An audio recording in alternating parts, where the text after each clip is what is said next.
잘 오셨습니다. 우리 하나님의 말씀 함께 보겠습니다. 오늘 우리에게 주신 하나님 말씀은 사도행전 10장 1절에서 23절까지의 말씀입니다.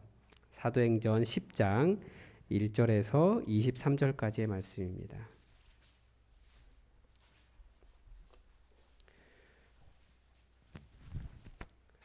우리 하나님의 말씀을 다 함께 받들어 읽겠습니다. 사도행전 10장입니다. 신약성경 203면에 있습니다.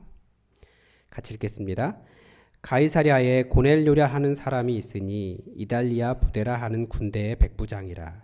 그가 경건하여 온 집안과 더불어 하나님을 경외하며 백성을 많이 구제하고 하나님께 항상 기도하더니 하루는 제9시쯤 되어 환상 중에 밝히 봄에 하나님의 사자가 들어와 이르되 고넬료야 하니 고넬료가 주목하여 보고 두려워 이르되 주여 무슨 일이니이까? 천사가 이르되 내 기도와 구제가 하나님 앞에 상달되어 기억하신 바 되었으니 내가 지금 사람들을 요바에 보내어 베드로라 하는 시몬을 청하라. 그는 무두장이 시몬의 집에 유숙하니 그 집은 해변에 있다 하더라. 마침 말하던 천사가 떠나매 고넬료가 집안 하인 둘과 부하 가운데 경건한 사람 하나를 불러 이 일을 다 이르고 요바로 보내니라. 이튿날 그들이 길을 가다가 그 성에 가까이 갔을 그때에 베드로가 기도하려고 지붕에 올라가니 그 시각은 제6시더라. 그가 시장하여 먹고자 하매 사람들이 준비할 때 황홀한 중에 하늘이 열리며 한 그릇이 내려오는 것을 보니 큰 보자기 같고 내 귀를 메어 땅에 들이웠더라. 그 안에는 땅에 있는 각종 네 발 가진 짐승과 기는 것과 공중에 나는 것들이 있더라. 또 소리가 있으되 베드로야 일어나 잡아 먹으라 하거늘 베드로가 이르되 주여 그럴 수 없나이다. 속되고 깨끗하지 아니한 것을 내가 결코 먹지 아니하였나이다 한데 또 두 번째 소리가 있으되 하나님께서 깨끗하게 하신 것을 내가 속되다 하지 말라 하더라. 이런 일이 3번 있은 후에 그 그릇이 곧 하늘로 올려져 가니라.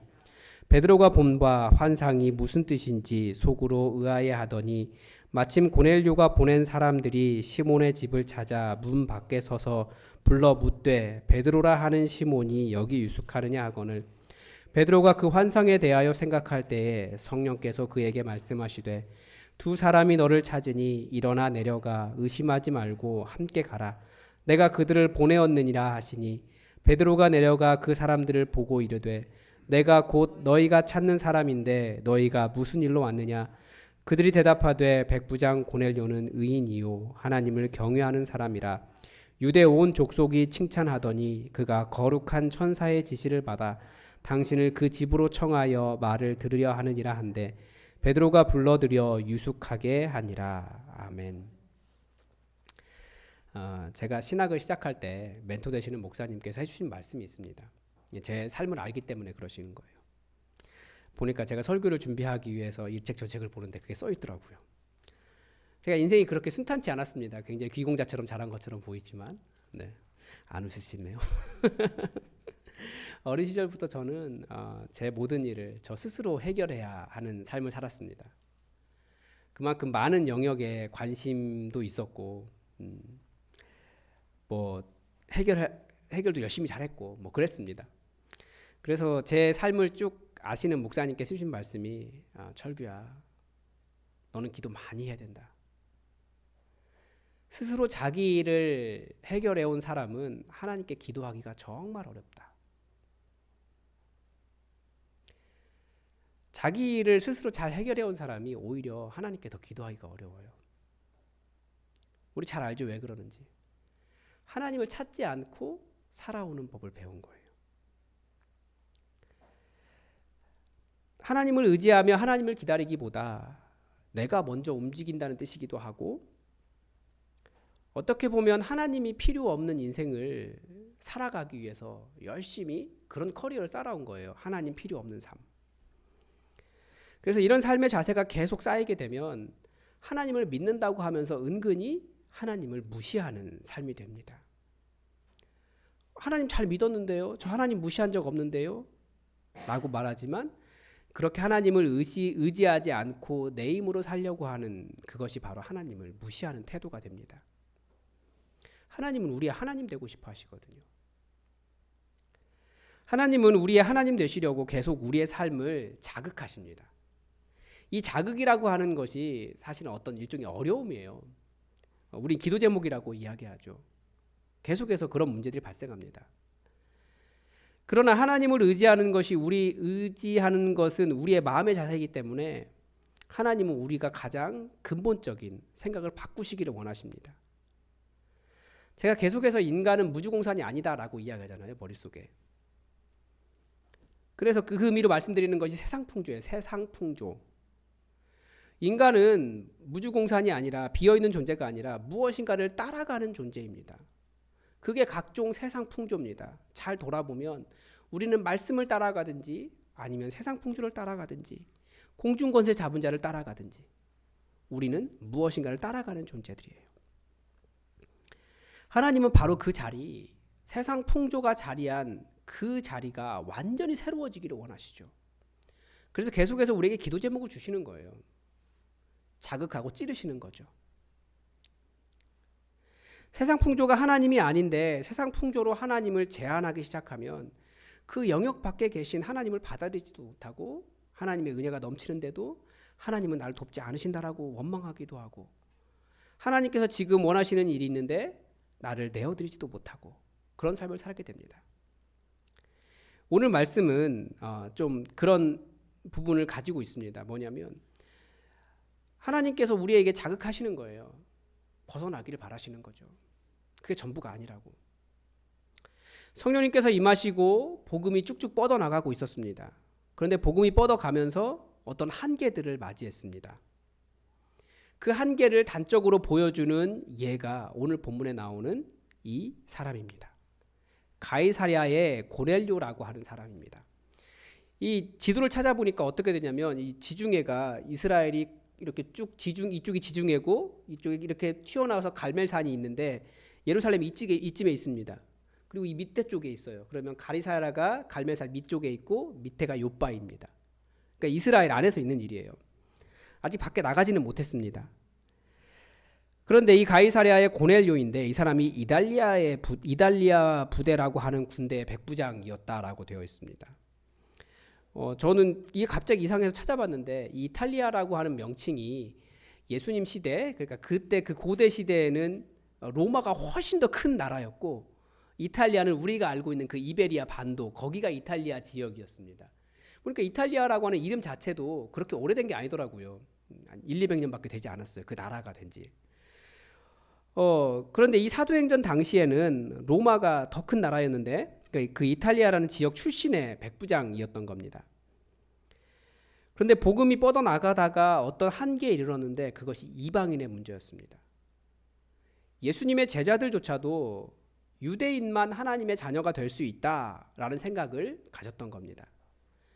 그런데 이 사람이 로마 군대로 그 파견을 와서 유대 땅에 점령자로 와서 하나님을 알게 되었고 하나님을 경외하는 사람이 되었고 백성들을 많이 구제했고 항상 하나님께 기도하는 사람이 되었습니다.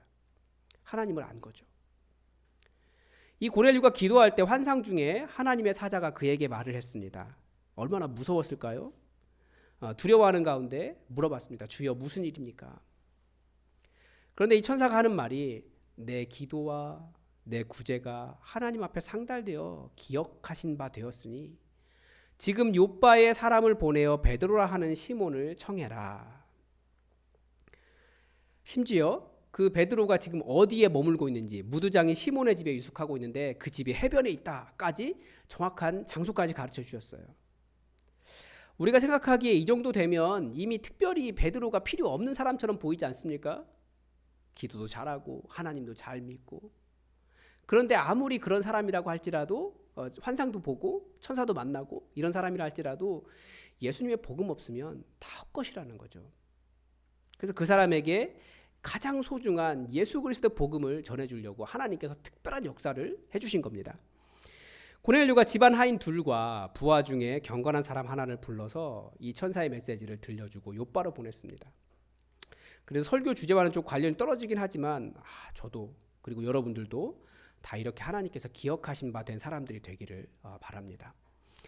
이 세 사람이 베드로를 찾아가고 있을 때 베드로에게 어떤 일이 일어났습니까? 제6시에, 그러니까 우리 시간으로 하면 낮 12시입니다. 기도하려고 지붕에 올라갔습니다. 밥 먹을 때가 되었기 때문에 사람들은 밥을 준비하고 있었습니다. 베드로가 너무나 배가 고팠는지 황홀경에 빠졌어요. 의식을 잃었는지. 하늘이 열리고 한 그릇이 그릇이라고 되어 있는데 네 귀퉁이가 이렇게 보자기 같은 데 쌓여가지고 이렇게 쭉 내려온 겁니다. 그 안에 보니까 각종 네 발 가진 짐승과 기는 것과 공중에 나는 것들이 있었습니다. 소리가 났어요. 베드로야, 일어나 잡아먹으라. 그 소리를 듣고 베드로가 대답을 했습니다. 주여, 그럴 수 없습니다. 속되고 깨끗하지 아니한 것을 내가 결코 먹지 않습니다. 자기는 말씀을 지키는 사람이라는 거예요. 유대 율법에 그렇게 되어 있으니까. 구약의 율법에 이런 짐승 먹으면 부정한 사람 된다고 되어 있으니까 자기 거룩한 사람이고 절대 어길 수 없습니다. 그렇게 얘기했습니다. 그런데 두 번째 소리가 났습니다. 하나님께서 깨끗하게 하신 것을 내가 속되다 하지 말라. 그런 일이 3번이나 있었다는 거예요. 베드로가 대체 이게 무슨 환상이지 생각하고 있을 때 마침 고넬료가 보낸 사람들이 문 밖에 서서 베드로를 찾았습니다. 너무 신기하죠. 이때 성령님께서 다시 그에게 말씀하셨어요. 세 사람을 보낸 게 아니고 두 사람이 왔나 봐요. 두 사람이 너를 찾으니 일어나 내려가 의심하지 말고 함께 가라. 내가 그들을 보내었느니라. 그리고 그 사람들을 따라가 고넬료에게 복음을 설명하고 그에게 예수 그리스도의 이름으로 세례를 주었습니다. 베드로가 위대한 사도이긴 하지만 베드로 안에 절대 안 된다라고 하는 생각이 하나 있었습니다. 이방인이 하나님의 자녀가 될 수 없다는 거죠.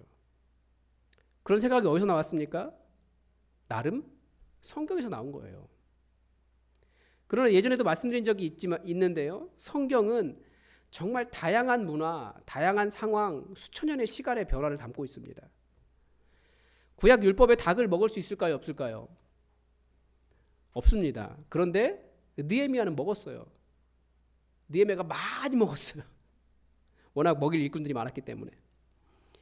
예수님께서 지적하신 것도 그런 문제예요. 제사장만 먹을 수 있는 진설병이 있는데 다윗도 먹고 살았다라는 거죠. 그러면서 하신 말씀이 인자는 안식일의 주인이다 라고 말씀하셨습니다. 사실 예수님은 안식일 뿐만 아니라 모든 것의 주인이십니다. 얼마든지 주님은 그렇게 하실 수 있으시고 우리가 가진 법보다 더 우선하실 수 있다는 거죠. 하나님은 베드로에게 복음을 위하여 자신이 가지고 있었던 생각을 완전히 내려놓고 하나님의 뜻에 따르기를 원하셨습니다. 이것은 단순한 순종이 아니라 내가 절대적으로 옳다라고 생각하는 것도 복음을 위하여 하나님 앞에 내려놓는 완전한 항복을 요구하신 겁니다. 철저하게, 더 철저하게 주님이 주인 되시는 거죠. 베드로가 가진 생각 당시에는 그게 성경적이었어요. 지금도 성경적입니다. 그런데 성경적이라는 말이 잘못하면 얼마든지 반하나님적인 것이 될 수 있습니다. 통속적인 이스라엘 종교가 그랬고 유대교가 그랬고 지금도 많은 이단들이 다 자기가 성경적이래요. 그들의 규칙들이 다 성경에서 나왔습니다. 그러나 하나님의 하나님 되심을 이해하지 못하고 하나님께서 원하신 하나님의 뜻을 바르게 알지 못하고 하나님의 마음이 없는 성경 구절은 얼마든지 반하나님적이 될 수 있어요. 예배드리고 제사드리는 건 하나님께서 원하시는 거죠. 사랑을 잃으면 헛것이 된다니까요. 그러니까 무슨 말이냐면 하나님의 말씀에 정말 항복할 줄 모르고 하나님 그분께 항복할 줄 모르는 그 굳어진 마음이 있으면 그게 반하나님적이 됩니다. 예수님께서 그렇게 지적하신 바리새인들의 문제, 그들이 그 하나님의 그 사랑, 긍휼, 불쌍히 여기심, 안타까워하는 심정이 없었잖아요. 반하나님적이 된 거예요. 하나님 성경을 따르겠다고 하지만 하나님을 무시하는 것이 되어버립니다. 그래서 우리가 하나님의 백성이 된다는 것은 바로 그러한 우리의 모든 생각, 세상 풍조를 내려놓고 하나님께 내 생각을 완전하게 조정하는 것입니다. 이 조정은 단순히 생각뿐만 아니라 우리의 삶 전체를 실제 바꾸는 거예요. 하나님은 우리의 믿음의 정도에 따라서 우리에게 갈등을 주십니다. 그러면서 깨닫게 하세요. 이 부분이 네가 고쳐야 할 부분이다. 그래서 이게 다 단계마다 다릅니다. 사람들이. 내가 하나님을 믿기 때문에 그때그때 결정을 해야 됩니다. 하나님을 선택하는 것인데 이것이 구분이 쉽지 않다는 거죠. 아니요, 결정은 머릿속으로 결정은 쉬운데 행동하기가 어렵습니다. 우리 삶의 모든 부분을 한번 생각해 보십시오. 여러분, 직장, 가정, 돈, 내가 가진 소유물, 부부, 친구, 사업적인 거래처, 내가 살고 있는 지역, 성별, 연령에 대해서 갖는 편견, 또 교회에 대한 헌신도, 내가 어디까지 교회에 헌신할 것인가, 내가 얼마나 교회에 시간을 쓸 것인가, 믿지 않는 사람들과 집안 사람들과 어느 정도까지 신앙을 타협할 것인가, 결혼은 어떤 사람과 해야 되는가, 하루에 하나님께 얼마나 시간을 할애할 것인가. 그 모든 것들이 다들 우리는 세상 풍조를 따라가면서 하나님의 뜻보다는 세상 풍조를 따라가는 것이 더 많고, 성경적이라고 하면서 내가 편한 것을 따라갈 때가 더 많다라는 거예요. 그러니까 우리가 삶을 하나님의 뜻에 항복하고 완전히 조정해야 될 것이 너무나 가득한 거죠. 이게 사람에 따라서 강도가 좀 다릅니다. 특별히 오늘 젊은 세대에 대한 기도, 청년부에 대한 기도를 요청을 드렸는데, 여러분 기도 많이 해주셔야 됩니다. 쉽지 않아요. 최근에 젊은 세대에게서 느끼는 것이 더더욱 그렇습니다. 많이 달라요. 일단 성에 대해서 너무나 관대합니다. 성이란 하나님께서 주신 즐거움이기도 하지만 사람을 하나로 만들어주는 것인데, 요즘은 너무 쉬워요. 그게 세상이 그렇게 가르치니까 세상 풍조를 따라갑니다. 성경이 그것을 말하지 않는다고 이야기해도 그럼 고리타분하다고 이야기해요. 동성애 문제도 그렇죠. 하나님 때문에 자신의 생각을 조정할 뜻이 전혀 없습니다. 여전히 내가 옳고 세상 풍조에 따라 사람들이 이것을 사랑이라고 말한다 라고 말하기 때문에 그거 따라가는 겁니다. 조정하지 않아요. 부부관계에 대해서도 그렇습니다. 예전에는 부부관계가 굉장히 뭐라고 할까요? 일방적인 그런 관계가 있었잖아요. 여전히 우리가 잘 알고 있지만, 함께 하나님 나라를 이뤄갈 소중한 동반자라는 생각보다 가정 안에서도 하나님의 나라를 이루어야 된다라고 하는 관심이 많이 떨어져 있습니다. 그게 어디서 나오는 겁니까? 주님께서 가르쳐 주신 것이 아니라 세상 풍조가 우리에게 그렇게 전해준 거예요. 남자의 역할과 여성의 역할을 정하면서. 근데 깨기가 상당히 어렵죠. 세상 풍조니까. 근데 주님은 정말 아내를 어떻게 생각하라고 하셨냐면, 예수님께서 당신을 내어주신 교회처럼 생각하라 그랬어요.